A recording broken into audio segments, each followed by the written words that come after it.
महाराज की जय। श्री वालम्बा माता की जय। महात्मा लक्ष्मण बाबा की जय। राम कृष्ण हरे।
संता वाचून काही नाम लागत ते नाही, लागत ते नाही, नाम लागत ते नाही. संता वाचून काही नाम लागत ते नाही, लागत ते नाही, नाम लागत ते नाही. संता वाचून काही नाम लागत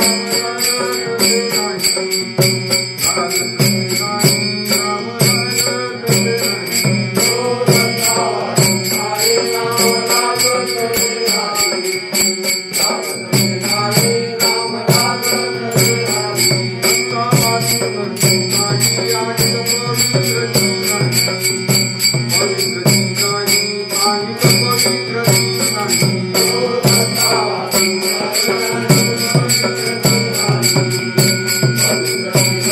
लागत ते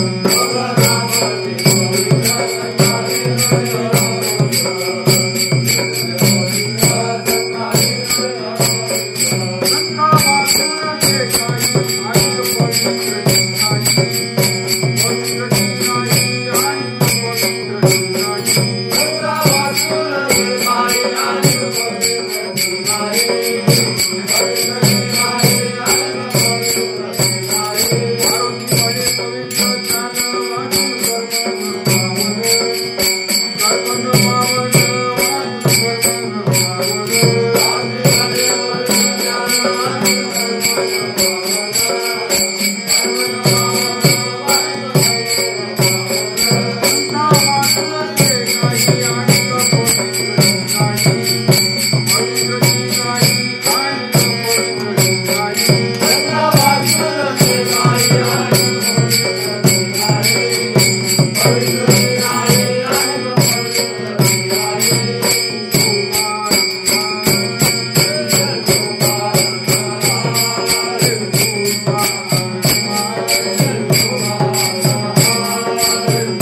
संतावा चुनकारी संतावा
श्री संत मारुती महाराज माकणेरकर यांनी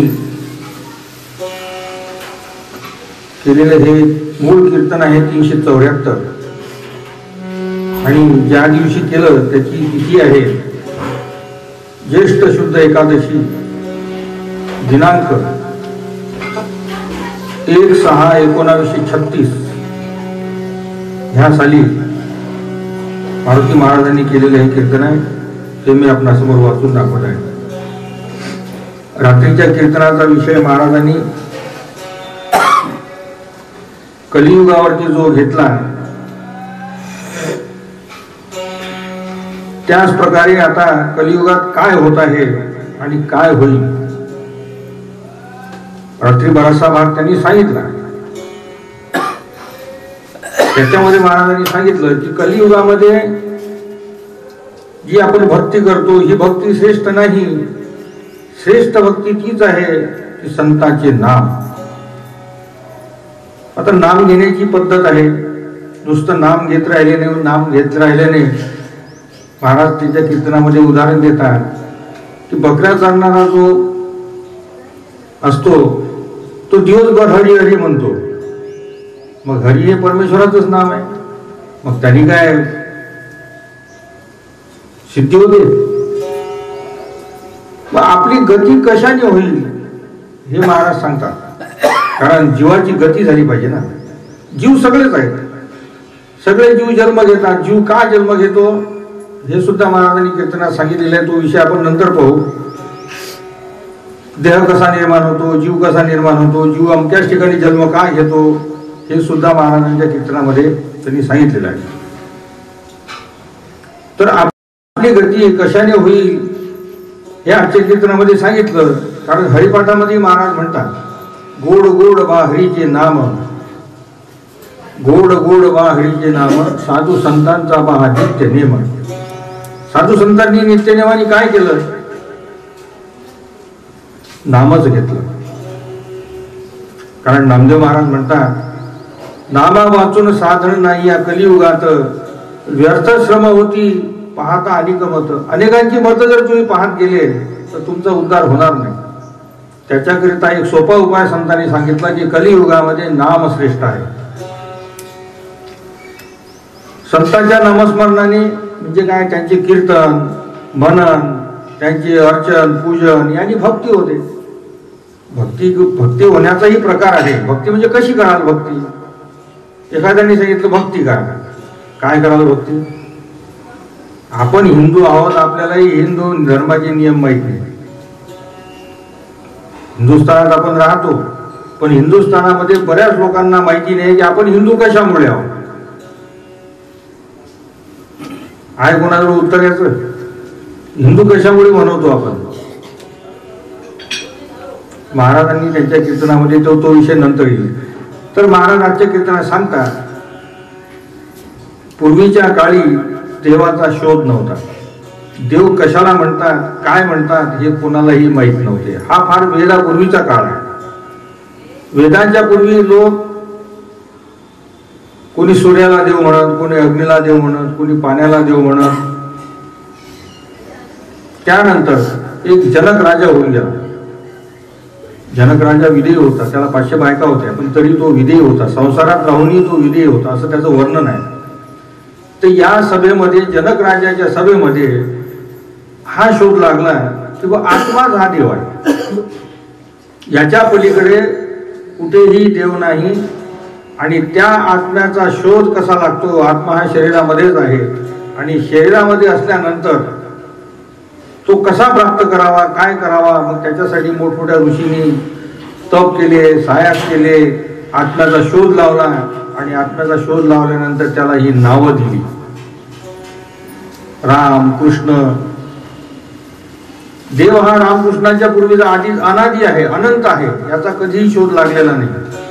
हे विश्व अनंत आहे. सर्व संत सांगतात की हे विश्व कोणालाही समजलेले अनंत असल्यामुळे त्याचा थांग पता लागत नाही. हे अनादी आहे. आणि म्हणूनच त्याला सनातन म्हणतात. सनातन म्हणजे जे कधी झाले नाही, त्याचा अंत नाही, ते सनातन. तर हा शोध त्यांच्या आत्म्यामध्ये, आत्म्याचा त्यांनी लावला. आणि त्यानंतर जसा गोपींनी कृष्णावर तो प्रयोग केला, कारण गोपींनी पहिल्यांदा कृष्णाचा आत्मा ओळखला. म्हणून असा आत्मा ओळखल्यावर त्या सिद्धाच्या वाणीत येणारा जो शब्द आहे तेच देवाचे नाम आहे. मग याच्याकरिता प्रथम आपल्याला सिद्ध पुरुषाचे नामस्मरण करावे लागेल. सिद्ध पुरुषाचे नामस्मरण हा जप आहे, ते जपले पाहिजे. मग त्याचे नामस्मरण कसे करावे? असा साधू मिळेल कुठे मिळेल?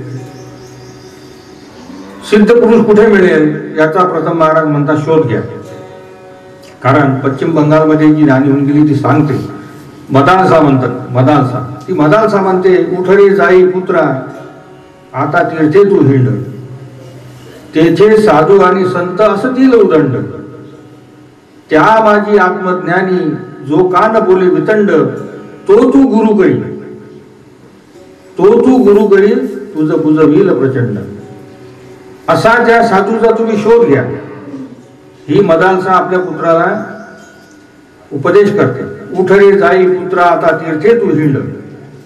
आत्मज्ञानी पुरुषाचा शोध घ्यावा लागेल ना, तो ओळखता आला पाहिजे.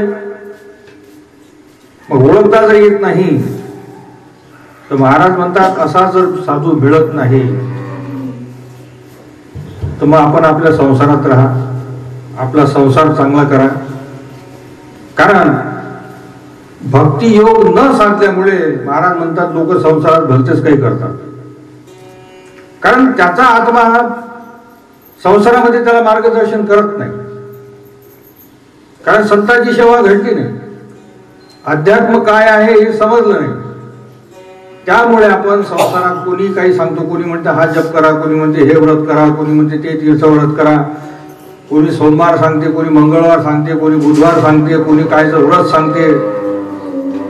ठीक आहे, मी कुणावर टीका करत नाही, परंतु ह्याने देवप्राप्ती होत नाही. फक्त तुमच्या मनाचं एक समाधान आहे किंवा आपण देवासाठी काहीतरी केलं, देवाचं काहीतरी केलं. देव कुठे आहे? देव तर तुमच्याच जवळ आहे. तुम्हीच त्याला पूजलं, तुम्हीच त्याला कुंकू वाहलं, तुम्हीच त्याला हळद वाहली. जप तप नाम साधन नामाशिवाय परमेश्वर मिळतच नाही. जप साधन हे तुमच्या चित्तशुद्धी करता आहे. तुम्ही जे व्रत करता ते चित्तशुद्धी करता आहे. माणसाच्या मनाची चित्तशुद्धी झाल्याशिवाय परमेश्वरही मिळत नाही. म्हणून त्या गोष्टीचं काही ठिकाणी खंडन आहे, काही गोष्टीमध्ये मंडन आहे. आणि म्हणून याकरिता मारुती महाराज सांगतात की संसारात सुखी राहा. भक्तियोग न साधल्यामुळे आपण काहीतरी करतो. तर आता कलियुगामध्ये ते म्हणतात की या जगात वैर वाढेल. पहा, 500-100 वर्षापूर्वी महाराजांनी लिहून ठेवलेलं आहे. तेव्हाही तीच परिस्थिती होती, आजही आहे. लोकसंख्या वाढल्यामुळे ती आपल्या नजरेस येते. कलियुगामध्ये वैर वाढेल आणि ते लिहून ठेवतात. ऐका दादा कलियुगाची थोरी, पुत्र होईल पित्याचा वैरी. हे किती दिवसापासून लिहून ठेवलेल्या संतांनी. नाथांचा कार्यकाल पहा 400 वर्षापूर्वी, ज्ञानेश्वरांचा काल किती 700 वर्षापूर्वी. पुत्र होईल पित्याचा वैरी, भ्रतारा सोडून हिंडतील नारी. एका पुरुषाच्या मागे 15-15 बाया लागतील. भ्रतारा सोडून हिंडतील नारी, ऐका माझा शकुन दादा ऐका निर्धारी. नाथ महाराज म्हणतात. म्हणून याकरिता आपला संसार करत असताना, कारण संसार हा ज्याच्या त्याच्या योगाप्रमाणे प्रारब्धाप्रमाणे होतो. मग तो संसार होत असताना महाराज म्हणतात कोणाची निंदा करू नका. कारण ज्याच्या त्याच्या प्रारब्धाने संसार होतो, मग निंदा करण्याचं काय कारण आहे? लोक जास्तीचे फुकट सल्ले सांगत असतात. काय राजा, त्यांना अमकी पराठी पेरायला लागत होती मग त्याचं जमलं असतं काम. त्यांना हा फवारा मारायला लागत होता मग त्याचं जमलं असतं काम. त्यानं हे असं पेरलं म्हणून त्याचं नुकसान झालं. म्हणजे लोक विनाकारण त्याच्या प्रारब्धातच नाही. आणि एखाद्याला जास्त पिकलं म्हणजे ते काय सांगतात, त्यानं तर अमकं खत दिलं होतं म्हणून जमलं काम त्याचं. पण तू कोण सांगणार? अमक्याच्या घरात अमकी सुधारणा करा किंवा टमक्याने असं केलं पाहिजे, तमक्याने तसं केलं पाहिजे, हे सांगण्याचं काय काम आहे? कारण त्याचा संसार त्याच्या प्रारब्धानं होऊन राहिला. तू सांगणारा कोण? असे बरेच लोक असतात गावात, फुकटचे सल्ले सांगतात लोक आणि विनाकारण आपला व्यर्थ वेळ गमावत बसतात. आणि पण जे पाहिजे संसार चांगला होण्याकरिता ते नाही. महाराज आजच्या कीर्तनात सांगतात की तुमचा संसार चांगला होण्याकरिता आई वडिलांची सेवा पाहिजे. आई वडिलांची सेवा पाहिजे, तेव्हा संसार चांगला होतो. तसा परमार्थ चांगला होण्याकरिता काय पाहिजे? संत भक्ती करा. कोणाचेही प्रारब्ध वंदू नका, कोणाची निंदूही नका. आणि मग याकरिता काय? याकरिता प्रथम ज्ञान होणे आवश्यक आहे.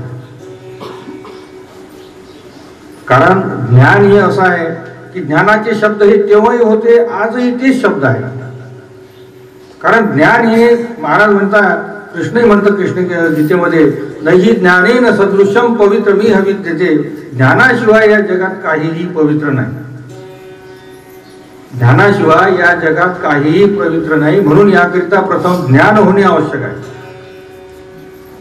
आणि म्हणून आपल्या ज्यांनी संत सेवा होत नाही, तशी मेहनत होत नाही. म्हणून महाराज म्हणतात की संतांची भक्ती करा, नामस्मरण करा. तर याकरिता तसा परमार्थ चांगला होण्याकरिता काय पाहिजे? आईवडिलांची सेवा संसाराकरिता सांगितली, परंतु परमार्थाकरिता काय सांगितले की आपला परमार्थ उत्तम होण्याकरिता या जीवाजवळ संत सेवा पाहिजे. या जीवाजवळ संत सेवा पाहिजे. हा संत सेवेचा संग्रह पाहिजे. आपण संग्रह करत नाही. एक काम केलं की दुसऱ्या वर्षी सोडून देतो, तोळावल्यानं तेच सोडून देतो. याला संत सेवा म्हणत नाही.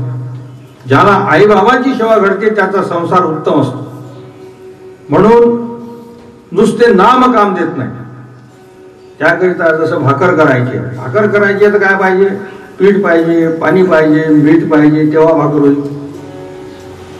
त्याच्यासाठी अग्नी पण पाहिजे. तशी जमीन करण्याकरिता बी पाहिजे, पेरणारा पाहिजे. तसे संत सेवेला सेवा पाहिजे, संत पाहिजे आणि सेवक पाहिजे. आणि त्या शिच्यावर सेवेवर नाम असावे. ती सेवा करत असताना त्यावर नाम असावे. नुसतं नामाचे खंडन आहे. सांगितलं हरी हरी हरी दिवसभर म्हटलं तर जमत नाही. नुसतं नाम घेत राहिलं का होतं? आम्ही ते नाम सांगितलं मग संतांनी, मग आम्ही नाम घेतो, त्याने जमत नाही. नुसत्या नामाचे खंडन आहे. म्हणून मनाने धीर धरावा लागतो आणि आपलं मन अहंकारावर जाऊ देऊ नये. कारण अहंकार हा परमार्थ मार्गाचा सर्वात मोठा शत्रू आहे. अहंकारावर जाऊ नये म्हणून त्यासाठी त्यांनी काय सांगितलं? जो तुमचा संसार चांगला होत आहे तो खराब होईल. आणि खराब होत आहे की चांगला होत आहे हे तुम्हाला समजणार नाही, कारण मनुष्य अहंकारावरच राहतो. आणि महाराज म्हणतात की त्यावेळेला महाराजांची वेळेला की आपले जे वाडवडील होते यांनी गरिबीतून संसार केला. आपल्या वाडवडिलांनी गरिबीतून संसार केला, कडक आचरण केले, कोणाची फुकट खाल्ले नाही, जाती भ्रष्ट झाले नाही, डोक्यावर मोळ्या वाहिल्या आणि असे कडक आचरण केले. आणि तेव्हा मग ते महाराज म्हणतात की तेव्हा गवताच्या झोपड्या जाऊन आज बंगले बांधले. कोणाच्या पुण्यावर? वाडवडिलांच्या पुण्यावर. याचा विचार आपल्याला पडतो. कारण ज्याच्याजवळ अहंकार असतो तो कधी आईबापाचं वर्णन करत नाही. तो हेच म्हणतो की माझ्या शेतात मी असं करलं, मी हे बंगला बांधला, मी हे माळी बांधली, मी हे टमकं केलं. पण त्याच्या मागे आपल्या आईवडिलाची पुण्य आहे हे तो विसरतो. कारण पुण्याईने काय काम होते? कारण ती अदृश्य कृपा आहे. आपल्या घरात आपली आई हरिपाठ करते, त्याचं मुलाला महत्व नसते. आपल्या घरात आपले बाबा जो परमार्थ करतात याचं मुलांना महत्व नसते. परंतु त्याचा जो परिणाम असतो तो परिणाम महाराजांनी याच्यात असा होतो. त्यांनी सांगितलं की त्यांचे झोपड्या गेल्या आणि त्यांच्या पुण्यावर आपण बंगले बांधले. आहे का आपल्याला सांग? ज्यांना असेल मी त्यांच्यावर कोणावर टीका करत नाही. आणि म्हणून असा त्यांनी परमेश्वरावरील भाव मात्र कमी होऊ दिला नाही. गरिबी भोगली पण त्यांनी परमेश्वरावरचा भाव मात्र कमी होऊ दिला नाही. पण आता महाराज म्हणतात तुकोबांनी संतांनी सांगितलेल्याच्या विरुद्ध आचरण आहे. नवीन पिढीचे लोक म्हणतात हे काय आता तुमचं जाऊ द्या, पुराणातले वांगे पुराणे, आम्हाला काही घेणं देणं नाही. पण आताचा परमार्थ हा सोपा झाला. आताचा परमार्थ फार सोपा झाला. कारण आता खोटे साधू निघाले, पैसे लुबाडणारे निघाले, तुम्हाला ज्ञान सांगणारे निघाले. कारण संतांनी सांगितलेल्या विरुद्ध त्यांचं आचरण आहे. खोटे साधू हे पोटा करता हिंडतात, दिंड्या भजन कीर्तन करतात. मग एवढं करूनही लोकांवर त्यांचा असर का होत नाही? लोक का सुधारत नाही? लाख लाख लोक एखाद्या भागवतात असतात, लाख लाख लोक एखाद्या रामायणात असतात, महाभारतात असतात, सगळ्यात असतात. बोल किती लोक सुधारले? मनुष्य सुधारणे हे जमतच नाही. कारण माणसासारखा प्राणी जो आहे हा कोणाच्यानी ऐकत नाही. हा त्याच्या मनाचीच लावते. फार कमी लोक असे असतात की ते संतांची वचनं घेतात आणि आपला संसार चांगला करतात. आणि म्हणून या कलियुगामध्ये हे असे लोक झाल्यामुळे त्यांच्यावर भाव धरत नाही आणि या लोकांची संतांवर मेहनत न झाल्यामुळे त्यांच्या वाणीला वजन येत नाही, हे महाराज म्हणतात. कारण त्या गोष्टीसाठी तप पाहिजे ना. तप केल्यानंतर त्यांच्या वाणीला वजन येते आणि त्यामुळे लोकांची सुधारणा होते. सुधारणा फक्त एकाच्याच होते, तो म्हणजे फक्त योगी. योग्याशिवाय अंतःकरणाची सुधारणा कोणाकडूनही होत नाही. बाह्य सुधारणा अनेक करणारे अनेक लोक आहेत, भौतिक सुधारणा करणारे अनेक लोक आहेत, तुमच्या संसाराचं ज्ञान सांगणारे अनेक लोक आहेत, परंतु आंतरिक जी समजा सुधारणा आहे ती फक्त योग्याच्यानीच होते. आणि असे ब्रह्मविद पुरुष या पृथ्वीवर फार कमी होतात. आणि म्हणून मेहनत कशी घडली तर ते अंतःकरण ते दुसऱ्याच्या अंतःकरणाला भिडलं पाहिजे, त्याच्याकरता मेहनत पाहिजे. आणि म्हणून महाराज सारखी शेवटी सांगतात की संत सेवे वाचून तुमची दरिद्रीही जाणे नाही. दरिद्री जाण्याकरिता संत सेवा पाहिजे.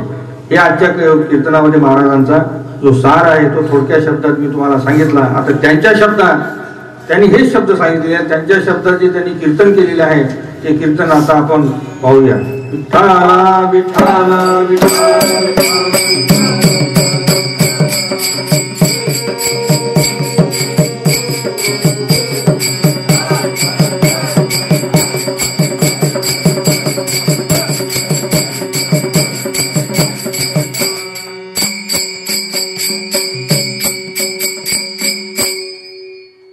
कीर्तनाचा जो अभंग आहे हा मारुती महाराजांनी स्वतःच्या अभंगावर केलेले कीर्तन आहे. आजचा अभंग आहे. महाराज म्हणतात, संता वाचून काही नाम लागत नाही, मग ते नामच पवित्र कैचे काही. संता वाचून नाम पवित्र नाही, मारुती म्हणे पवित्र असे ज्ञान. ज्ञाना वाचून कर्म नव्हे पावन. महाराज म्हणतात की सगळ्यांनी परमेश्वराचे नाम घ्यावे, हे वेदात शास्त्रात आहे. मग ह्याच्याकरिता ते नाम अंतःकरणाला लागू पडण्याकरिता काय पाहिजे? सेवा पाहिजे. सेवा कशाकरिता पाहिजे?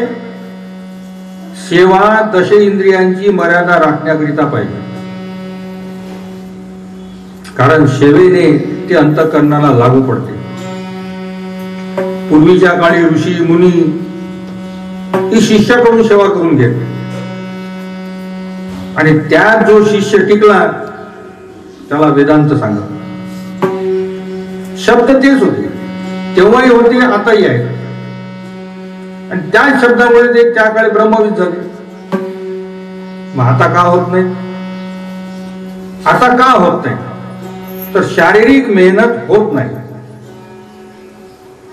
मिराशीचे शेत नाही देत पीक उभे. मिराशीचे शेत म्हणजे काय? वतनदारीचे शेत म्हणजे वडलोपार्जित शेत. मग हे वडलोपार्जित आलेले शेतही मेहनतीशिवाय पीक देत नाही. ते म्हणतात, सकळ पिकाची या प्राप्ती जेवी जाना एक क्षिती, तेवी सकळ लक्षण स्थिती मग भक्ती माझारी. जशी शेती उत्तम केली म्हणजे सर्व पिकही उत्तम येतात. मग पिकाविषयी विषय बोलण्यात नको, पण नुसत्या पिकाच्या वर्णनाने काम होत नाही. जमीन म्हणजे संत सेवा, याने नाम वगैरे हे कामाला येतात आणि त्यामुळे अंतर्ज्ञानी होते. तुमचे वेदशास्त्रही कर्माला येतात, पण त्याकरिता काय पाहिजे? सेवा पाहिजे. आणि म्हणून तुकोबा म्हणतात, तुका म्हणे संत सेवा.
संत सेवा हाची ठेवा उत्तम.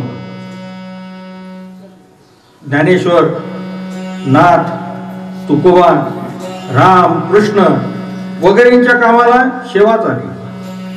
म्हणून त्याकरिता प्रत्येक जीवाजवळ संत सेवा हा संग्रह पाहिजे. का पाहिजे तर सेवेने इंद्रिय मुरतात. मुरतात म्हणजे ते मर्यादा धरतात. जसा संसार उत्तम होण्याकरिता आई बापाची सेवा पाहिजे, तर अशांचीच इंद्रिय मर्यादा धरते. पण आजकाल मुले आई बापाच्या विरुद्ध वागतात. का वागतात? त्यांना आई बापाची सेवा घडत नाही म्हणून. आणि म्हणून संत म्हणतात, मर्यादा उडाली देवाची भक्ती उडाली.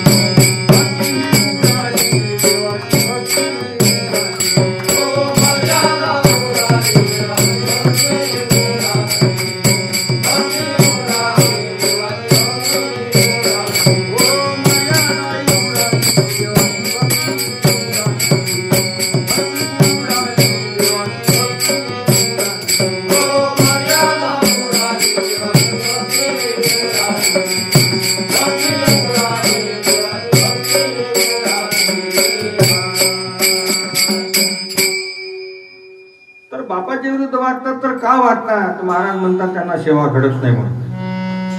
मर्यादा उडाली देवाची भक्ती उडाली. ती मुले आई वडिलांची मर्यादा सांभाळत नाही आणि म्हणून त्यांचा संसारही बिघडतो. बायकाही घरात राहत नाही. म्हणून याकरिता पित्याच्या वचनावर संसार केला पाहिजे. त्यांच्या नियमाप्रमाणे वागले पाहिजे. असा तो पित्याचा उपासक वागेल. कारण संताजवळ काय पाहिजे?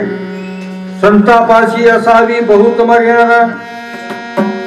संतापाशी असावी बहुत मर्यादा. करकराचा धंदा उड होळी. संताजवळ पहिल्यांदा काय पाहिजे? मर्यादा पाहिजे. तेव्हा मग नुकसान होत नाही. नुकसान होतच नाही. ज्ञान कितीही असले तरी मर्यादा पाहिजे. महाराज म्हणतात, राम नाम ज्या रस्त्याने होत असेल, राम नाम ज्या रस्त्याने होत असेल तिकडील प्रत्येक वस्तूला नमस्कार घडावा. तरच माणसाची बुद्धी शांत राहून ती भावावर राहते. सिद्ध पुरुषाच्या न्हाणीचाही आधार करावा. तसाच प्रपंच जो आहे पित्याची व वडिलांची मर्यादा राखून केली पाहिजे. बुद्धी शांत कशाने राहील? तुकोबा म्हणतात, सेवी न उच्छिष्टा लोळे न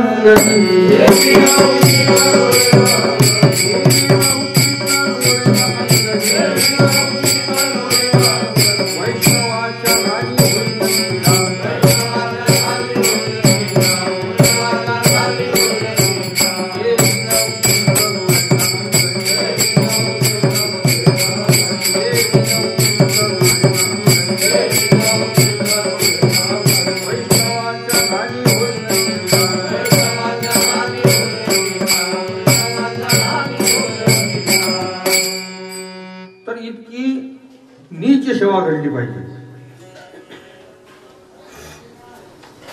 वाडवडिलांची मर्यादा राखून केली पाहिजे. मधुर बोलावे, कोणाचाही आदर सत्कार करावा, कोणाचे वचन मानावे. तो संसार करणे म्हणजे वडिलांचा अभिमान राखणे आहे. असा वडिलांचा अभिमान राखा. आणि म्हणून ते म्हणतात, धरी धरी अभिमान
वचन मानणे आणि असा संसार करणे म्हणजे काय? वडिलांचा अभिमान राखणे. म्हणून संत म्हणतात, धरी धरी अभिमान करी आपुले जतन. या मर्यादेने राहण्यात मग संसार राहो किंवा जाओ तरी शांत राहावे. पण वडिलोपार्जित जो धर्म आहे तो धर्म रक्षण करायचा आणि त्यामध्ये आपला अंत होऊ द्यायचा. भलतेच करू नये. मिशा भादरणे, जाती भ्रष्ट करणे नको. कारण शिस्त जी आहे ती शिस्त उत्तम आचरणाकरिता आहे. म्हणून संत म्हणतात, ज्याच्या शिरी कारभार, ज्याच्या शिरी कारभार बुद्धी जयाची हे सार. कारण म्हणतात, ज्याच्या शिरावर घराचा कारभार असतो त्याची बुद्धी उंच पाहिजे. कारण त्यालाही घरातील इतर जीव वागवता आले पाहिजे. जसा गुराखी, हा गुराखी शेकडो जनावरे वागवतो, तसे घरचे लोक घराच्या चालकाने वागवले पाहिजे. पण सध्या मुले आईबापाच्या विरुद्ध वागतात. यामुळे आईबापाची सेवा घडत नाही. ही सेवा ज्याला घडेल त्याचा संसार उत्तम होईल. कारण परमार्थाकरिता संत सेवा घडलीच पाहिजे. आघवी या दैवा जन्मभूमी ही सेवा. सेवेशिवाय शास्त्रही कामाला येत नाही, वेदही कामाला येत नाही आणि नामही कामाला येत नाही. नाथ महाराजांना वेद शास्त्रे हे प्रांजळपणे येत होते, तरी ते नाथ महाराज जनार्दनाकडे गेले. कशाकरिता? त्यांनी जनार्दनाची सेवा केली. आणि म्हणून ते म्हणतात, जनार्दन एक नाथ.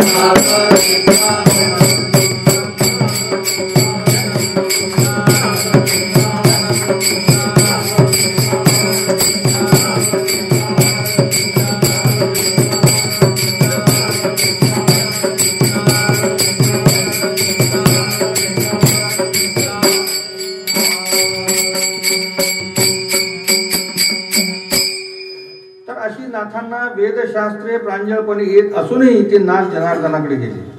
कशा करता? सेवा करण्याकरता. कारण नाथांना हे पक्क माहित होतं की वेदाचे वगैरे जे शब्द आहेत व जे नाम आहे ते शब्द तसे कामाला येणार नाही. आणि म्हणून नाथांनी जनार्दनाची 12 वर्ष सेवा केली. त्यांचे दासत्व होते आणि ते करून त्यांनी पाहिले की माझी इंद्रिय मुरली की नाही. कारण जसा आंबा पाडू लागला जाण, अंगी असे आम्लपण, तोन चाखता जाण, घाण चवी सांगे. आंबा पिकला म्हणजे वासानेच कळतो. तशी सेवेने इंद्रिय रंगली ते बाहेर दिसूनच येते. म्हणून जसा स्वयंपाक झाला, वाढही झाली, पण ते अन्न नेऊ दिले पाहिजे. नाहीतर घाईघाईने गरम खाल्ले तर तोंड पोळते ना. तसे फार उतावेळ मनाने नाम हे पचत नाही. उतावेळ मनाने नाम हे पचत नाही. नामाचे धारक वगैरे म्हणण्याने, त्याची घाई केल्याने त्याची तातडी होऊन चालत नाही. लोक भजन कीर्तनालाही तसेच जातात आणि बोलपटालाही तसेच जातात. कारण काही नवीन दिसले की लोक जमतात. जुने साधे लोक म्हणतात की माणसाजवळ माणूस जातो, पशुजवळ पशु जातात. पण याच्यामध्ये तत्व घेणारे फार थोडे असतात. म्हणून महाराज म्हणतात की संत सेवा घडलीच पाहिजे आणि तीच भक्ती होय. उदक अग्नी धान्य झाल्या पडे पाक आणि एका विन एक कामा नाही. कारण उदक, अग्नी आणि धान्य हे तिन्ही एक झाले तरच पाक होऊ शकतो ना, स्वयंपाक होऊ शकतो ना. जसे भाकरीला पाणी पाहिजे, मीठ पाहिजे, अग्नी हे लागतात ना, तसे संत सेवा करण्याकरिता संत पाहिजे, सेवक पाहिजे, असे हे तिन्ही पाहिजे. आणि त्या सेवेवर मग ते नाम असावे. कोणते? ज्ञानबा तुकाराम.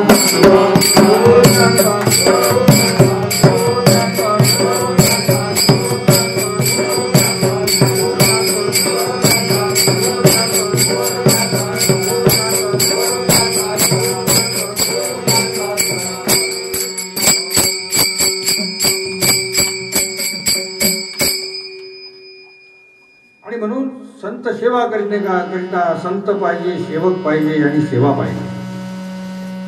नुसते नाम काम देत नाही. कारण जमीन करण्याकरिता बिवई पाहिजे, पेरणारा पाहिजे. तेव्हा मग भूमी मार्दवा आली, बीजे कनिंग असे भरली. परी ज्ञात्याने पेरणी नाही केली, तव पिकाची बोली पोचट. संत सेवा केली नाही म्हणून रक्त शुद्ध नसते. रजस्वलेचे पक्वान अति उत्तम परिहीन, तैसे अभक्ताचे भजन जनार्दन स्पर्शेन. म्हणून अशा नुसत्या नामाचे खंडन आहे. कारण अन्न अन्न म्हणता जरी होय तृप्ती, तरी या जना राम नामे होय मुक्ती. तेव्हा सेवा न करता नाम घेण्याने इंद्रिय भलतेकडेच राहतात. म्हणून संत म्हणतात इंद्रियाची नेव नाही, मुखी राम म्हणून.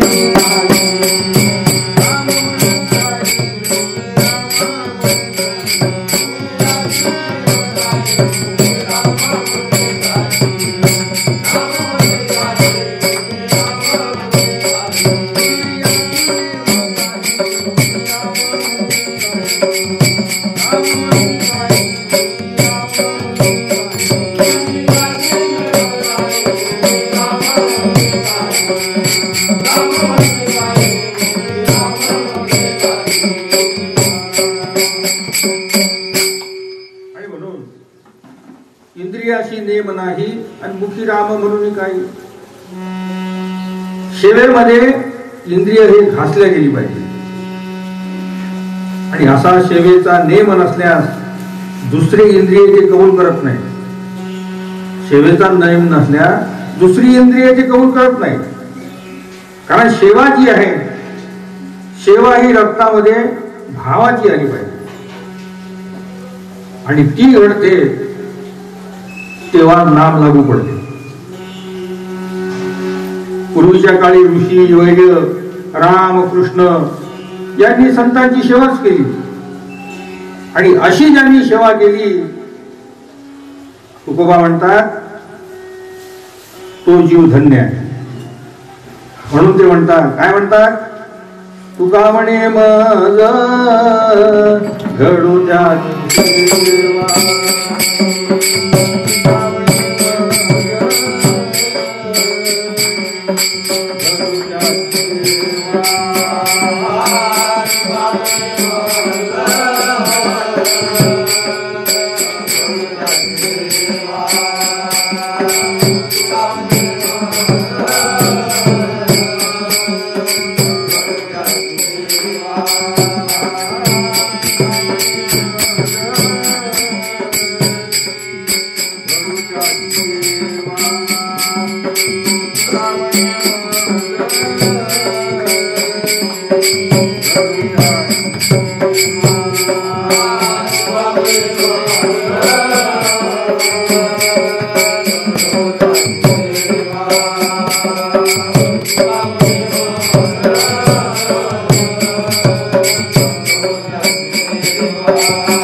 ऋषीवर्यांनी रामकृष्णांनी संत सेवाच केली आणि म्हणून तुकोबा म्हणतात अशांची मला सेवा करू. कुळी कन्या पुत्र होती जे सात्विक आणि तयाचा हरिक वाटे देवा. म्हणून सेवा घडली तो जीव धन्य आहे. कारण सेवेशिवाय धन्यत्व हे त्याला येत नाही. परमार्थात सेवा पाहिजे आणि प्रपंचातही सेवाच लागते. कारण प्रपंचामध्ये शेतीच्या कामाची कल्पना करा. शेतीच्या कामाची कल्पना करा म्हणजे तुम्हाला अनुभव येतो. नुसते वाणीने बोलणे वेगळे, मजुरी करून पहा. मजुरी करून पहा, अनुभव घ्या. कारण स्वकष्टाचे खाऊन पाहावे ना. स्वकष्टाचे खाऊन पाहावे म्हणजे तो अनुभव कळतो. महाराज म्हणतात आयत्या इस्टेट वाले जे आहे ते पोरांना बरोबर वागवत नाही. विठ्ठला विठ्ठला विठ्ठला.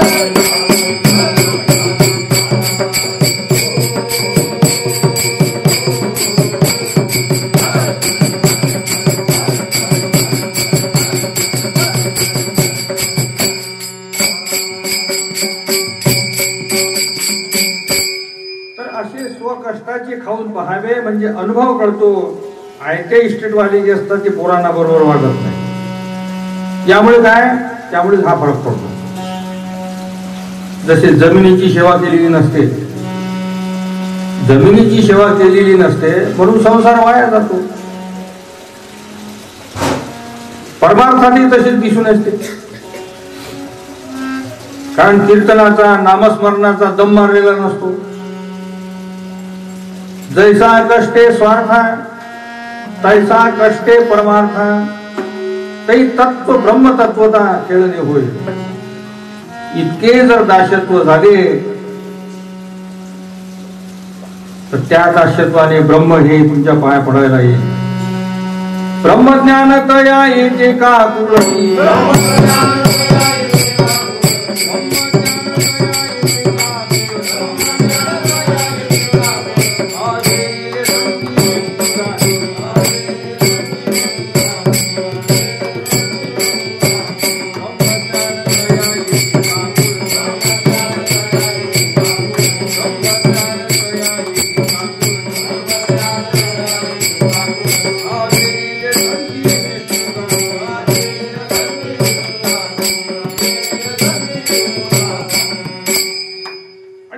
दास्यत्वाने ते ब्रह्म तुझ्या पाया पडायला येईल.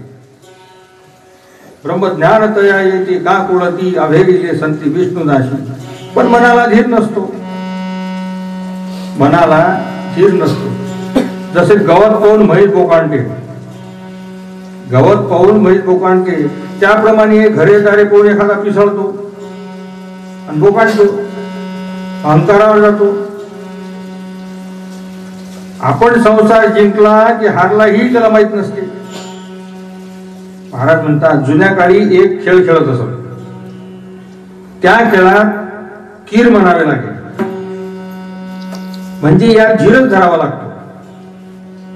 तसा या परमार्थी खेळामध्ये धीर धरावा लागतो. पण ते तसे करत नाही. आणि म्हणून तुकोबा म्हणतात, तुका म्हणे धीरा, तुका म्हणे धीरा वीन कैसा होय हिरा. महाराज म्हणतात, धीर धरल्या वाचून परमार्थ होत नाही. आपल्या वडिलांनी मोळ्या वाहिल्या, असा गरिबीतून संसार केला, पण जात भ्रष्ट झाले नाही, कोणाची फुकट खाल्ली नाही. तेव्हा मग गवताची छपरे जाऊन हवेल्या बांधल्या. आता खाण्यापायी काहीचे काहीच करत आहेत. आपल्या वडिलांनी कडक आचरण करून संसार केला. आपले वडील गरीबच होते आणि हिंदुस्थानचे महिमान ते सांगत होते. म्हणून खरे जर असते तर सोन्याची पूल इमारती कुठेतरी नसता काय? कारण देवळाचे महत्व काय आहे? देवळाचे महत्व काय आहे, का आहे? तर त्यावेळे असा राज्य कुठेही नव्हता. मातीची घरं होती, मातीची छपरं होती, पण देवळ मात्र दगडाची, विटा चुन्याची होती. आणि त्यामुळे त्या ठिकाणी जाण्यात सहज आनंद येत होता. श्रीराम श्रीराम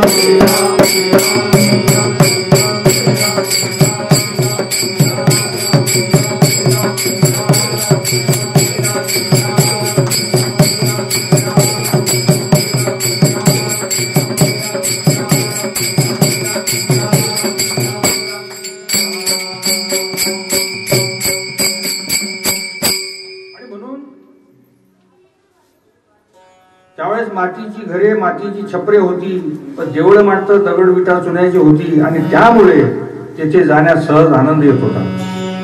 मग तीच देवळे आज हलकी का झाली? तीच देवळे आज हलकी का झाली? देवळात विशेष काही दिसत नाही. कारण आता मोठमोठ्या कोर्टाच्या बिल्डिंगा झाल्या, पूल मोठमोठाले झाले, त्यामुळे देवळे तसे हलके मानतात. आताची जशी संपत्ती त्या पूर्वीच्या काळी नव्हती. त्यावेळेचे व्हाईसराय जे होते, हे 12 कोटी रुपयाचे कर्ज 5 मिनिटात काढू शकतात. आणि ते शिवाजी, पेशवे वगैरे हे लूट करून शिपायांना पगार देत होते. त्या काळी दारूगोळाही लवकर संपून जात असे. मग यावरून ते श्रीमंत होते असे म्हणता काय? नाही, त्यावरून ते श्रीमंत नव्हते हे ठरते. विठ्ठला विठ्ठल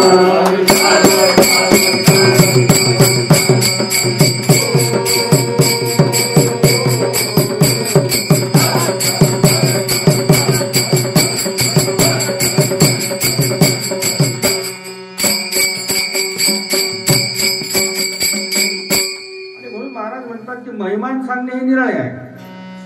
त्यात त्यांनी अशा हालात नियम सोडले नाही. अधिक जबरदस्तीने ते नियम वाढवित होते.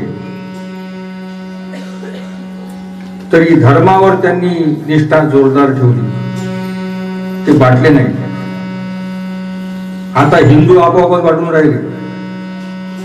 हिंदू धर्म हा पूर्वीच्या लोकांनी कायम ठेवला. नामदेव, तुकोबा यांनी धर्मापायी किती कष्ट सोसले. तुका म्हणे मिळे जीवाची साठी, नाही तरी गोष्टी बोलू नये. अन्नापायी तुकोबाचे हाल झाले, नाथांचे हाल झाले, पण तरी त्यातही भक्तीवर त्यांनी धीर धरला आणि भाव कमी होऊ दिला नाही. म्हणून तुकोबा म्हणतात, न सोडी रे हा भाव टाकी रे संदेह, न सोडी रे हा भाव टाकी रे संदेह, रामकृष्ण ताहो नित्य होडी. मागच्या साधूंनी गरिबी पायी परमेश्वरी भाव ढिला होऊ दिला नाही. पण आता संसाराचे काही कमी जास्त झाले की देवाला दोष देऊन भाव कमी पडतो, हे आपण पाहतो. शिवाजी महाराज राजे होते, तरी त्यांनी त्या काळी शस्त्राच्या मदतीने साधूला सोडवले. शस्त्राच्या मदतीने त्यांनी साधूला सोडवले, पण आपली तशी शक्ती नाही. मग शक्ती नाही तर देवळातील देवाला काही नमनही नको. असे जर नमन नाही तर महाराज म्हणतात अशी तुमची बुद्धी नसल्यास तुमचे बरे कसे होणार? सेवा तरी तुम्ही कशाने करणार? मग निदान भोळा भाव तरी धरावा ना. कारण अन्न पाणी जर देता येत नाही, देवातील देवळावर भाव धरवत नाही, त्याला नमस्कारही करवत नाही आणि लोकांवर उपकारही करवत नाही, म्हणजे असा नुसता रस्ता दाखवणे होत नाही, तर या कलियुगामध्ये असा सामान्य जनतेत फरक झाला आहे. हे पूर्वी होते काय? हे पूर्वी होते काय? नाही. मग अशी मती भ्रष्ट का झाली? तर ते म्हणतात या कलियुगामुळे झाले धर्माचे वाटोळे.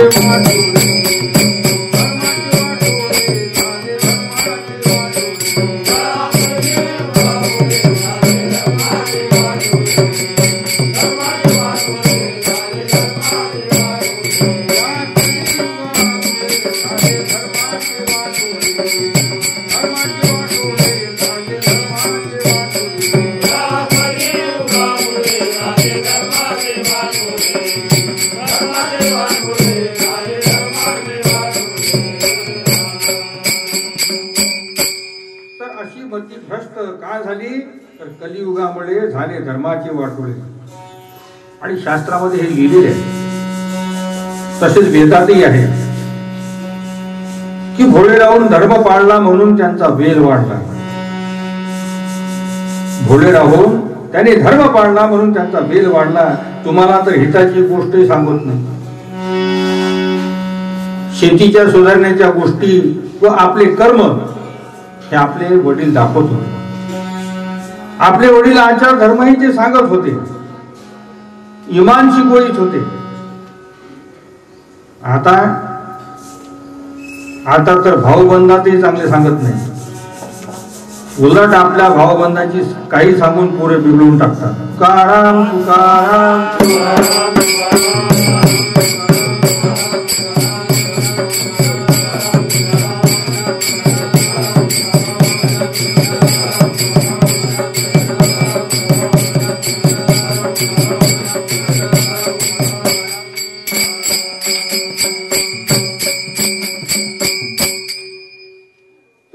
काही सांगून पुरे बिघडून टाकतात. म्हणून महाराज म्हणतात की हे चुकल्यामुळे मत्सर वाढला, द्वेष वाढला, प्रेम मुळीच उरले नाही. मुले बिघडून टाकतात, सुना बिघडून टाकतात आणि अशाने गावाचे गाव व्हायला जाते. हे कलियुगामध्ये होईल. पूर्वी कोणी मुलगा आई बापाच्या विरुद्ध वागला तर त्याला गावाच्या चावडीवर पंच बोलावत आणि त्याला बोध करेल. अशाने कोणाला देव मिळाला? आराधिले पुंडलिके, आराधिले पुंडलिके, पूजोनी जननी जनके. आई बापाची सेवा करून पुंडलिकाला देव मिळाला. आता बायका तीर्थाला जातात, नवरे घरी राहतात. बायका तीर्थाला जातात, नवरे घरी राहतात. ही काय मर्यादा समजावी? कारण तुकोबांनी काय म्हटले? माय बाप केवळ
आई बाप केवळ काशी, तेने न जावे तीर्थाशी.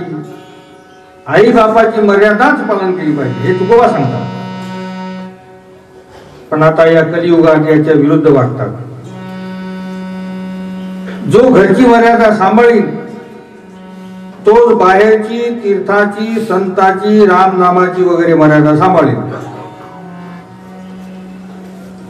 हे साधे वारकरी, कीर्तन करणारे यांची करणी बेईमानीची आहे. कारण नुसत्या परमेश्वराच्या नामाने ते पवित्र होत नाही. त्यावरून हे दिसते की काय लबाड कृती का राहते. त्यांची लबाड कृती का राहते तर संत सेवा झालेली नसते म्हणून. वरवर बाजूने दिंड्या वगैरे करतात पण सेवा घडलेली नसते. देवाचा भाव हा कायम राहत नाही. तर परक्याचे फोकटाचे खायला मिळाले नाही तर भावही धरवत नाही. लोक रोट्या पीठ देतात तोपर्यंत हे पंढरीला जातील. लोक रोट्या पीठ देतील तोपर्यंत हे पंढरीला जातील. महाराज म्हणतात अशाने सोयी का तशा कशा जमतील. अशाने सोयी का तरी कशा जमतील. यात इज्जत कशी राहील. विठ्ठला विठ्ठला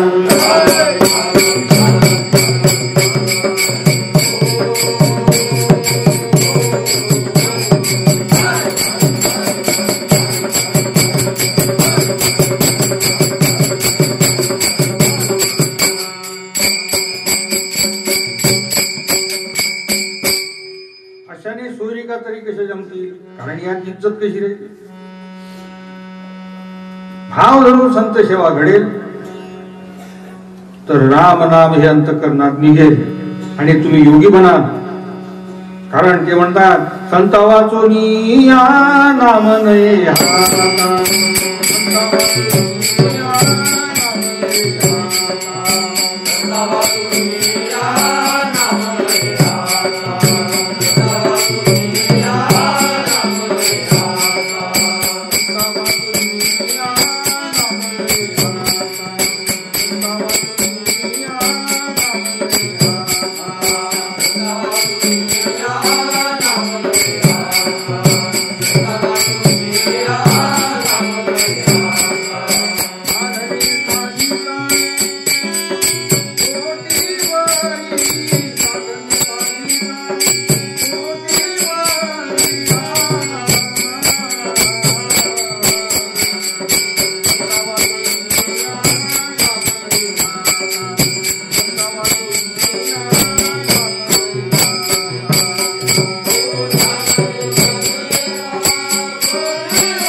सेवा जर घडेल तर राम नाम हे अंतःकरणात निघेल आणि तुम्ही योगी बनाल. ते म्हणतात संत सेवे वाचून मनुष्याचा फायदा होतच नाही. बरे संतांची निंदा घडू नये पण आजकाल तीच घडत आहे. महाराज म्हणतात जो संत तुम्हाला आवडत असेल त्या संताची तरी सेवा करा. पण सेवा ही घडलीच पाहिजे. मोठा पुण्यवान कोणाला म्हणावे ते म्हणतात कवण पुण्य यांचा होई ना सेवा. कवण पुण्य यांचा होई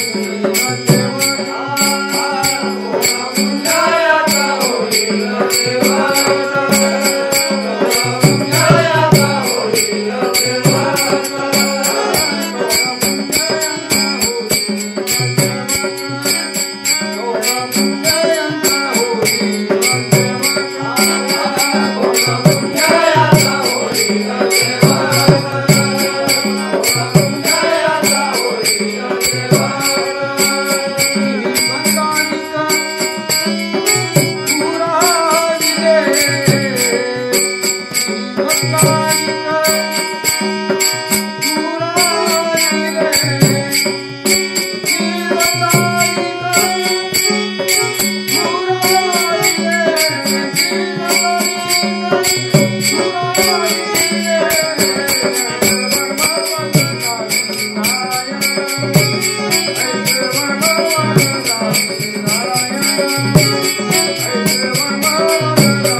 आणि म्हणून सेवा ही घडलीच पाहिजे. आणि म्हणून मोठा पुण्यवान कोणाला म्हणावे तर कवन पुण्य यांचा होईन सेवक जिही द्वंद्वाधिक धुरा दिले ऐसे वर्म मज दावी नारायणा अंतरीच्या पुन्हा प्रभू. महान पुण्य ज्याचे असेल त्याला संत सेवा घडून येईल. ज्ञानेश्वर म्हणतात निष्कामता निज दृष्टी अनंत पुण्य कोट्यानुकोटी तैच होय भेटी हरिप्रियाची. यावरून काय सिद्ध होते? यावरून हे सिद्ध आहे की परमेश्वराची कृपा झालेल्याची अशा पुण्यवानालाच भेटी होईल. म्हणून ते म्हणतात संता वाचुनिया नाम नाही हाता साधने साधिता कोटीवरी. ते कशा करता लिहिले? संतांची सेवा घडावी म्हणून हे लिहिले आहे. याचसाठी जप याचसाठी तप व्यासेही अमुक ग्रंथ केले. महाराज म्हणतात संत सेवे वाचून तुमचे दरिद्रही झाले नाही आणि अध्यात्मही मिळले नाही. संत सेवे वाचून तुमचे दरिद्रही झाले नाही आणि अध्यात्मही मिळले नाही. म्हणून याकरिता काय करा? थोडे बहुत लाघव पाठ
अध्यात्मही मिळणे नाही. म्हणून याकरिता काय करा? थोडे बहुत लाघव पाठ करा भक्तिभाव धरा बळकट तन मन ध्यान लावूनिया नीट आणि जरी करणे असेल गोड शेवट गा राम राम स्मरानी. दशी इतका भाव जरी असला तरी दास्यरूपी तया समान होय. आपल्या एखाद्या पोत्याची दशी पेटवली तर ती मनाला येते ना. म्हणून वंद्यत्व घडण्याकरिता भाव धरावा लागतो. आणि म्हणून अशी संत सेवा घडल्याप्रमाणे घडल्यास त्याचा फायदा होतो. आणि म्हणून ते म्हणतात संता वाचून काही नाम लागत नाही.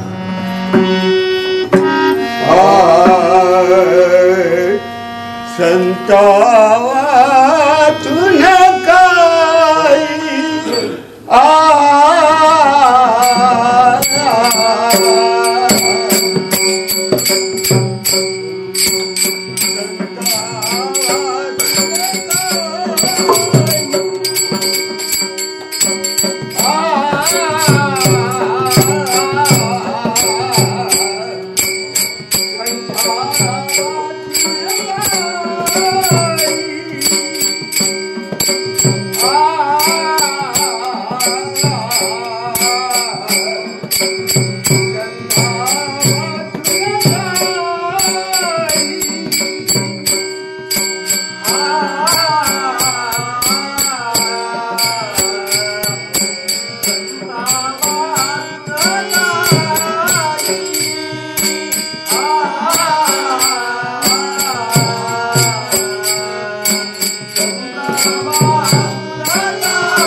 हाय पांडुरंगा मागुदेवा हाय संताचिया हाय मागुदेवा ज्ञानदेव